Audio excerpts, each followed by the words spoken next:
We have 7 more classes left in the semester. And what I want to do in these last 7 classes is look at the game theory of World War III. Okay? So what I want to do in this class is just introduce the chessboard or the players and how the game will be played over the next 5 to 10 years.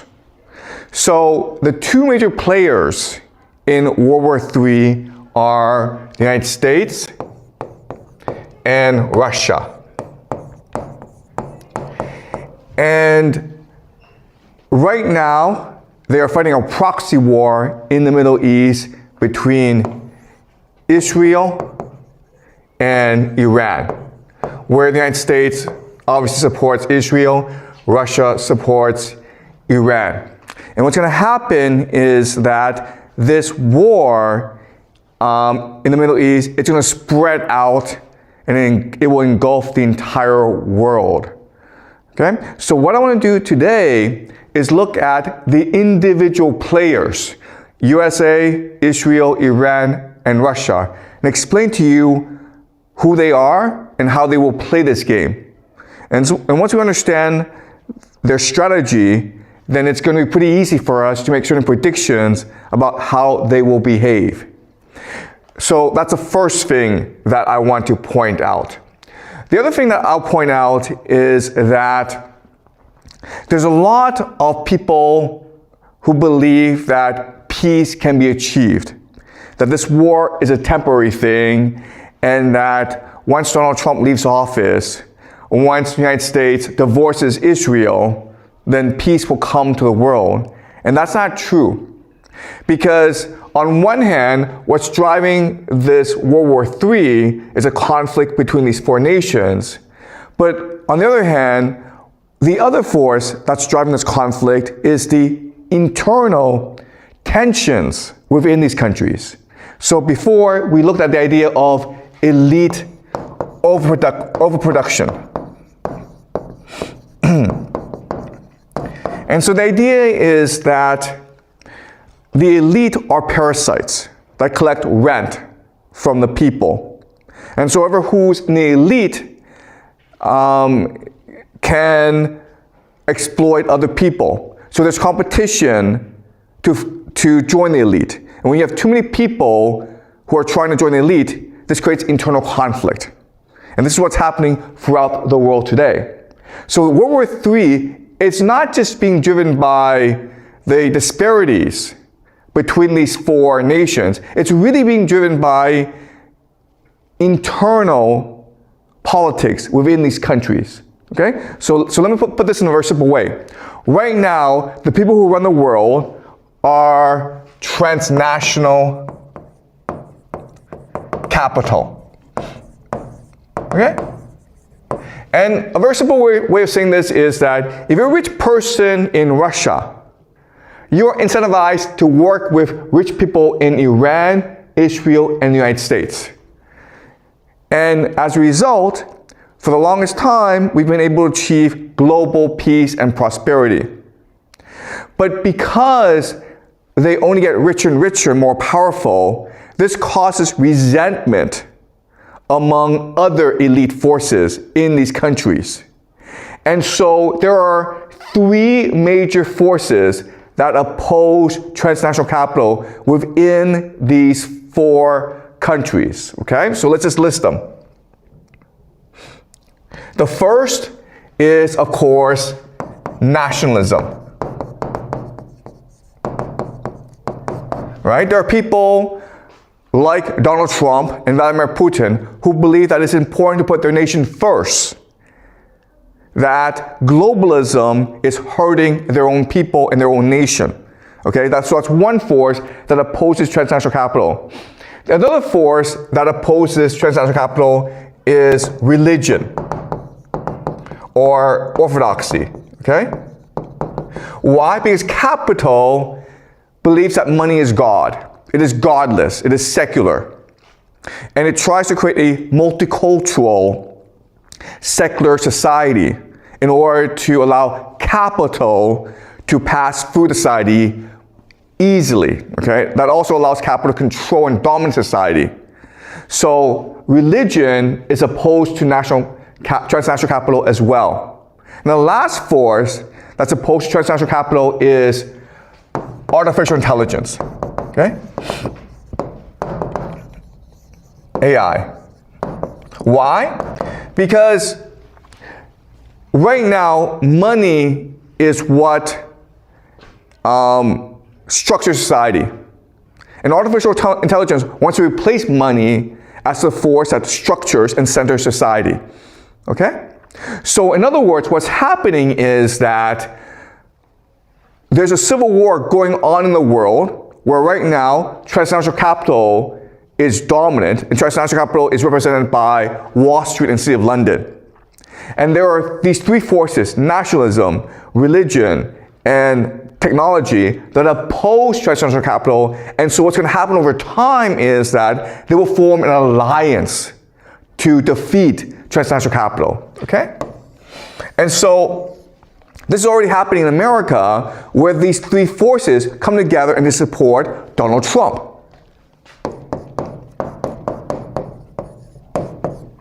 And so what drives a lot of Donald Trump's policies is to help his alliance ultimately defeat transnational capital, okay? That's something that we'll discuss for the rest of the semester.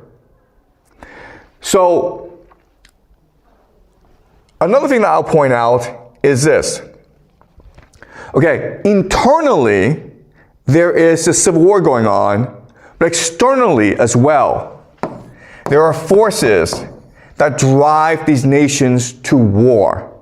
And this is basically environmental collapse.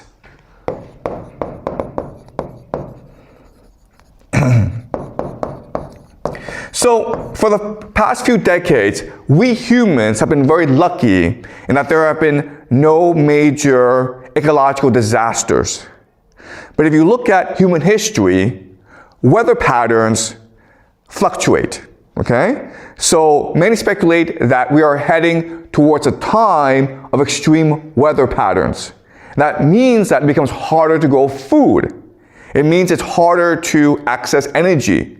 And so this is going to put strain on the world. And so the world needs to compete for precious resources.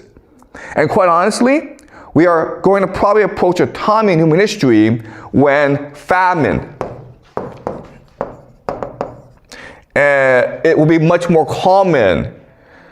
We thought that we defeated famine. We thought that we had developed a system that could feed anyone and everyone. But over the next few years, we'll discover an increase in famine around the world and an increase in ecological disasters around the world, okay? So this is the schematic that I want you to understand. In World War III, there will be four major players: the United States, Israel, Iran, and Russia.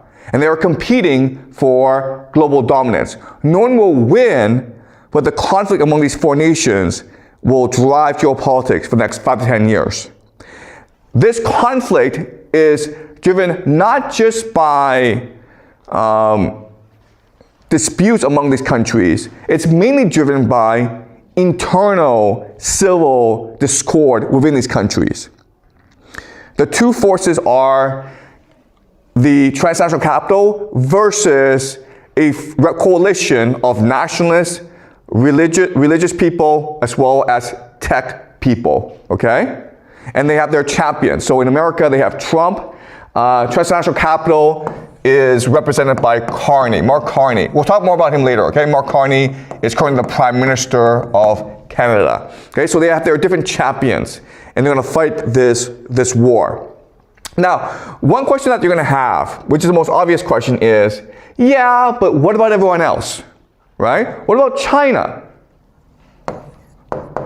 What about India? What about Brazil? What about South Africa? Okay? And yes, it is true. Oh, sorry. And what about Europe?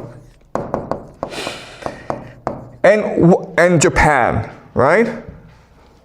And then South Korea.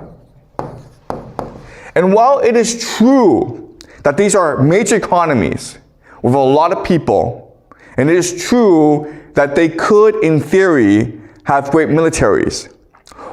I will show you that what makes these four nations distinct, USA, Israel, Iran, and Russia, what makes them distinct is that they have a grand strategy that allows them to mobilize their population for total war. And that's what makes them distinct, okay? And I'll show you this later on, all right? All right, so let me explain to you how this dynamic will play out. Okay, so you have US, Russia, Iran, Israel. Okay? So the major players that will determine how these four play the games are, of course, Europe, China, Japan, India. Okay. All right. So I understand that a lot of people believe that China and the United States are in competition with each other. That is not true. And the reason why is that China does not have what we call a grand strategy. A grand strategy is just how you perceive geopolitics and how you want to dominate geopolitics. China does not do grand strategy. China is called 中国. Okay? 中国 means the Middle Kingdom. The idea of the Middle Kingdom is that we are a universe unto ourselves. We don't care what happens outside of this universe. We would like others to pay tribute to our cultural superiority, and we could help develop your other civilizations, but honestly, we don't care. Okay? So China has always been an isolationist society for most of its history. Today, yes, I understand for these past few decades, China has become much more globalized, has become much more international, much more cosmopolitan, but this is not part of the Chinese tradition. So what's happening today, these past few decades, it is an aberration. It goes against cultural norms in China. But in the long term, China will return to its cultural norms and become much more isolationist.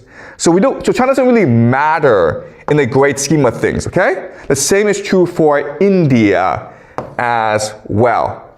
All right? So I know India and China have a lot of people, but historically, they have not really mattered in geopolitics. And that's to do with their cultural values and norms. Okay? Does that make sense? All right. So, there are right now 3 major battlefields in the world. Okay? The first, obviously, is Ukraine, where NATO and Russia are fighting each other. Okay? And this is a proxy war between the United States and Russia because the United States controls Europe and NATO. The second major battlefield, of course, is Iran, where right now the United States and Israel is attacking Iran and trying to force it into a surrender. Now, the last battlefield is actually in North America, Cuba. Okay? So this is not really discussed a lot. What's been happening is the United States has been embargoing Cuba, trying to blockade it, trying to cause society to collapse. And Russia has been trying to save Cuba, okay? So these are the 3 major battlefronts we're seeing right now. Obviously, what's going to happen is that more battlefronts will break out, okay? And what's going to happen is that as this conflict increases, the conflict between the United States and Russia will increase as well. So one major area of contention is the oceans. Okay? Why? Because the United States believes that it controls all trade access. Because the oceans represents trade access. And so what the United States has been doing is it has been seizing Russian shadow fleet tankers. And so what's going to happen is that the Russians will eventually decide to arm its ships, and this will create a war in the oceans, okay? So that's one trend that we will see happening. Another trend that we'll see happening is the rise of Germany and Japan, okay? Hey, why? Well, historically, the most powerful nation in Europe has been Germany. Historically, the most powerful nation in East Asia has been Japan. The United States defeated both in World War II. But now that the United States is at war with Russia, it needs proxies, it needs allies to counter both the threat of Russia as well as China. So it makes sense that what the United States is going to do is it's going to arm Israel to counter Iran, it's going to arm Germany to counter Russia, and it's going to arm Japan to counter China. Okay? And what's going to happen now is that you have in this conflict, you have other players emerge that will take advantage of these conflicts to amass more power for themselves.